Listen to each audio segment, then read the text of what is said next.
All right, everyone. So today is the Clawbot coding challenge number 1. So you guys should be open to the Schoology Clawbot coding challenge. And what you guys are going to do is you're going to highlight from the beginning before this first hashtag all the way down to the last semicolon down here. And you're going to hold down Control and C to copy this code.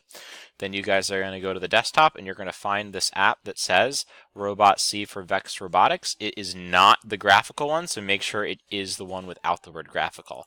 So you're going to open up this program and you're going to just do a left click right here to get that to go away, and you guys are going to be on the coding program. So first things first, you guys are going to go to New File. You're going to delete everything that's up there and you're going to paste in the code that I just showed you guys. So this code is going to be what you guys are downloading to your Clawbot so that you're going to be able to test the code to figure out what is not working. You're going to be able to download it to the Clawbot, go into the hallway, test it, and then redesign the solution. Try and make something in here that doesn't let you finish the challenge and lets you fix it. So in order to download this to the Clawbot, what you're going to need to do is you're going to need to make sure that everything's set up properly. So you're going to have to check the following things first. So first things first, you're going to go to Robot, and you're going to go over to Vex Cortex Communication Mode, and you're going to make sure that USB only is currently set.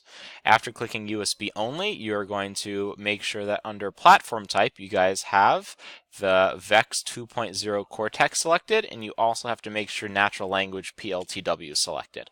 If you guys need help figuring out where these are, pause the video, go fix them, and then go back to the video. So lastly, you're going to check under Vex Robotics that you have Vex 2.0 Cortex selected.